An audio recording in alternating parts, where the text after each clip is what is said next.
Hello friend, कैसे हैं आप सब? फ्रेंड्स, कुछ दिनों से मैं बहुत बिज़ी थी और अपने इन बेस्ट फ्रेंड प्लांट्स को मैं टाइम ही नहीं दे पा रही थी।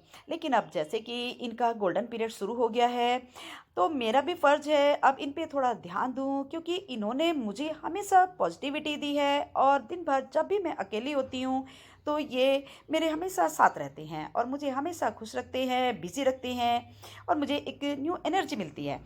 तो अपने इन बेस्ट फ्रेंड का हमें अब फ़ेब के एंड में किस तरीके से ध्यान रखना है, इनको क्या-क्या हमें खाद, पानी देनी है और किस तरीके से हमें इनकी केयर करनी है। तो आइए हम स्टेप बाय स्टेप इस वीडियो में देखते हैं। तो फ्रेंड्स, सबसे पहले हमें एक-एक पौधे पर जाकर के ध्यान से उनकी सफाई करनी है। यानी हमें देखना है जितने भी इसमें खरपतवार उग जाते हैं, यानी अनवांटेड प्लांट्स उग जाते हैं, उनको हमें सबको बाहर निकाल देना है। क्योंकि अब हमारे जो प्लांट्स हैं इनका ग्रोइंग सीजन स्टार्ट हो चुका है और यदि हम इनमें से ये खरपतवार नहीं निकालेंगे और जो भी हम अपने इन प्लांट्स को भोजन देते रहेंगे, तो ये खरपतवार ही खाते रहेंगे और जो हमारे मेन प्लांट है वो बेचारे ऐसे ही वीक रह जाएंगे, अच्छी ग्रोथ कर ही नहीं पाएंगे। जैसे इस प्लांट में भी मेरे देखिए कितने ज़्यादा ये अनवांटेड प्लांट हो गए हैं, इनको सबको मुझे बाहर निकालना है एक एक प्लांट में से। जैसे एक तो हमारा पौधा देखने में भी सुंदर लगता है और दूसरे जितना भी न्यूट्रिशन है हमारे मेन प्लांट को ही मिलेगा, ये खरपतवार जो है नहीं ले पाएंगे। और यदि इसमें आपका कोई चहेता दूसरा प्लांट ग्रो हो गया है तो उसको आप आसानी से निकाल करके दूसरी जगह लगा दिए। जैसे मेरा मदर ऑफ थाउजेंड है ये, इसको मैं निकाल करके दूसरी जगह शिफ्ट कर दूंगी। और इसके बाद जो भी ऐसे ड्राई लीव्स हैं या ड्राई स्टेम हैं उनको भी हमने कटिंग करके फेंक देना है। अगर उसमें थोड़ी जान प्राण है तो आप दूसरी जगह ग्रो कर लीजिए, वरना उसको फेंक दीजिए। अब ये केली का प्लांट ही देखिए, इसमें कितने सारे न्यू बेबी प्लांट निकल रहे हैं और यदि इसमें से हम ये सड़े गले प्लांट नहीं निकालेंगे और पुरानी लीफ नहीं निकालेंगे, तो जो न्यू बेबी प्लांट निकल रहे हैं उनको पूरा न्यूट्रिशन कैसे मिलेगा। इसलिए ज़रूरी है हमें जो नए प्लांट निकल रहे हैं उनकी ग्रोथ को ध्यान में रखते हुए इसकी अच्छे से सफाई करनी है। नेक्स्ट स्टेप है गुड़ाई। यानी जैसे ही अब ये डोरमेंसी पीरियड ख़त्म हुआ है तो हमारे सभी प्लांट जाग चुके हैं और अच्छी अच्छी ग्रोथ बड़ी स्पीड से करने लगे हैं। इनमें न्यू न्यू लीव्स भी आ रही हैं और नई नई स्टेम भी आने लगी हैं। तो इसके लिए हमें चाहिए कि जितनी जो सॉइल है उसमें अच्छे से गुड़ाई करें, ताकि इसकी जड़ों तक जो भी हम न्यूट्रिशन दें इनको, यानी खाद दें, पानी दें, वो अच्छे तक इनकी जड़ों तक जाए और इनको प्रॉपर, जो अभी तक ये बेचारे ठंड में बैठे हुए थे, इनको धूप प्रॉपर नहीं मिल रही थी, इनको धूप भी मिले और सब कुछ इनकी खाद, पानी, हवा जड़ों तक जाती रहे और ये बहुत ही मस्ती से अपनी ग्रोथ करते रहे। और उसके बाद है, जब हमने गुड़ाई कर ली है और यह देखिए इसमें मेरा ये फर्न का प्लांट है, आप देख सकते हैं इसमें 3-4 न्यू लीफ निकल रही हैं और इन्होंने अपनी ग्रोथ भी बढ़ा दी है।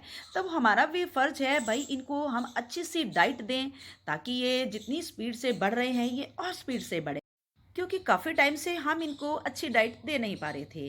तो इसलिए हमारा फ़र्ज़ है अब हम इनको अच्छी डाइट दें, क्योंकि जितनी अच्छी डाइट इनको देंगे, जितना अच्छा हम इनका भोजन देंगे, उतनी ही ये हेल्दी रहेंगे, स्वस्थ रहेंगे और हमारा भी मन खुश होता रहेगा इनको देख देख कर। तो फ्रेंड्स, आप सभी प्लांट्स को उनके अकॉर्डिंग आप खाद दे सकते हैं। किसी में वर्मी कंपोस्ट दे दीजिए, अगर कि आपके पास नहीं है, आपने होममेड कोई भी लिक्विड फर्टिलाइज बनाए हैं आप वो दे दीजिए। फूलों के प्लांट को आप जैसे कि बनाना पील्स का या ऑनियन पील्स का, जो भी प्लांट्स के रिक्वायर हो आप उसी के अकॉर्डिंग उनको खाद ज़रूर दीजिए, क्योंकि अब सभी पौधे जो हैं जाग चुके हैं और सभी अच्छे से ग्रोथ कर रहे हैं। तो आपने एक एक पौधे को अब अच्छे से खाद देनी है। और उसके बाद है कि जितनी भी अनवांटेड ये इसमें स्टेम है इनको हमें कट कर देना है। यानी देखिए अब बहुत से प्लांट्स ऐसे लैगी लैगी हो जाते हैं, उनको हमें बुशी बनाना है, तो उसके लिए ज़रूरी है हमें इनकी प्रूनिंग करना। अब कुछ प्लांट्स पे तो न्यू न्यू लीफ आ रही है और कुछ बिल्कुल डैमेज हो जाती हैं, यानी एकदम ड्राई हो जाती हैं। तो हमें देख देख के अच्छे से जो बिल्कुल डैमेज हो गई है यानी ड्राई हो गई है उसको हमें एकदम से हटा देना है, और जिन पर लीफ आ रही है उसको आप हमें नहीं हटाना है। और यदि आपको बुशी बनाना है तो आप अच्छे से इनकी प्रूनिंग कर दीजिए। बहुत ही अच्छा टाइम है इनकी प्रूनिंग का और जो बिल्कुल ड्राई लीफ हो गई हैं उनको हटाने का, ताकि ये एक हेल्दी प्लांट और बुशी प्लांट बन सके। तो आपने हर एक प्लांट पे ध्यान देना है। जैसे देखिए अब ये है, इसमें देखिए ये स्टेम है, ये बिल्कुल ड्राई हैं, इनमें कोई भी लीफ ग्रो नहीं हो रही है। तो मैं इनको हटा दूँगी और कुछ प्लांट्स होते हैं जिन पे न्यू-न्यू लीफ आ रही होती हैं, जैसे ये है, इनको मैं बिल्कुल भी कट नहीं करूँगी। और इसके बाद फ्रेंड हमें हर एक प्लांट में फंगिसाइड ज़रूर डालनी है, क्योंकि अभी तक बहुत सारे प्लांट्स जो थे डोरमेंसी में थे और डोरमेंसी में थे तो ग्रो भी नहीं हो रहे थे और धूप भी नहीं थी, तो उस समय इसमें थोड़ा-सा फंगल अटैक होने का डर रहता है। तो अब आगे जैसे कि अब इनकी ग्रोइंग पीरियड स्टार्ट हो चुका है, इसमें अच्छी ग्रोथ करें, कोई भी फंगल अटैक इस पे ना हो, इसके लिए आप हर प्लांट में फंगिसाइड डाल दीजिए या नीम ऑयल स्प्रे ज़रूर कर दीजिए। फ्रेंड अब आता है हमारा रिपोर्टिंग का काम। यानी ये सबसे बेस्ट समय होता है, आप किसी भी प्लांट को कहीं से भी निकाल कर कहीं भी रिपोर्ट कर सकते हैं। जैसे देखिए मेरे ये स्पाइडर प्लांट में सदाबहार का कोई बीज गिर गया था और उसे अपने आप ग्रो हो गया था। तो मैंने अभी तक रिपोर्ट नहीं किया था, सोचा था जब अच्छा समय आएगा तभी इसको रिपोर्ट करूँगी। तो अब बेस्ट समय आ गया है, मैंने इसमें से इसको निकाल लिया है और अब मैं ये जो मेरा पुराना सदाबहार का प्लांट है, मैं इसी में ही इसको लगा दूँगी। और ये अभी देखना कुछ ही दिनों में बहुत ही अच्छे से ग्रोथ करेगा और मुझे भर-भर के फूल देगा। और जो नेक्स्ट काम है वो है फ्रेंड हमें कटिंग लगाना।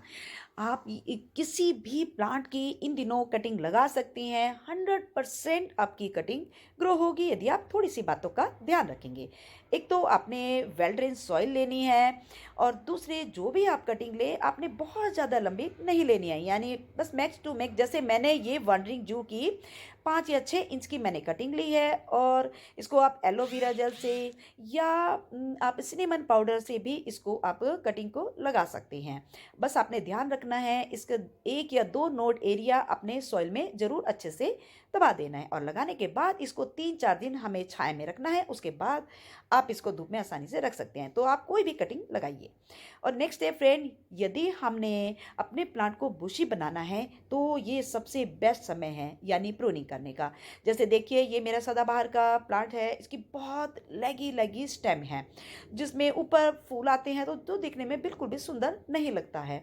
तो अब मैं इसको कटिंग कर दूंगी। ये देखिए मैंने बहुत नीचे से इनकी कटिंग सब स्टेम्स की कर दी है और अब यहीं से ही देखना नई नई ब्रांचेस आ जाएंगी, हर एक में से 2-2 3-3 ब्रांचेस आएंगी और ये मेरा बहुत बुशी प्लांट बन जाएगा और इसमें गुच्छों में भर भर के फूल आएंगे। और अब ये जो कटिंग है मैं इसको भी फेंकूंगी नहीं, इसको भी मैं इसी में लगा दूंगी, क्योंकि जैसे कि मैंने अभी बताया कटिंग लगाने का ये बहुत ही बेस्ट समय है। तो बस आप किसी भी कटिंग को फेंकिए मत, फटाफट लीजिए और मैं लगा दीजिए। और उसके बाद फ्रेंड अगर आपने अभी तक सॉइल तैयार नहीं की है, क्योंकि अब आप फेब मार्च अप्रैल कभी भी आप कोई भी प्लांट्स लगा सकते हैं, उसके लिए अभी से सॉइल तैयार कर लीजिए। मैंने तो ये तैयार करके रखी हुई थी। आप जो भी आपके पुराने गमले हैं उनकी मिट्टी है जो उसको निकाल दीजिए और धूप में 5-6 दिन के लिए, तेज़ धूप निकलने लगी है, आप धूप में रख दीजिए और थोड़ी-सी इसमें नीम खली और गोबर की खाद भी मिक्स कर दीजिए और फिर देखिए 5 से 6 दिनों के अंदर-अंदर आपकी क्या ज़बरदस्त ये सॉइल प्लांट्स के लिए तैयार हो जाएगी। तो फ्रेंड्स आज की मेरी वीडियो आपको ये कैसी लगी? यदि अच्छी लगी हो तो प्लीज़ लाइक करें, शेयर करें और सब्सक्राइब करें।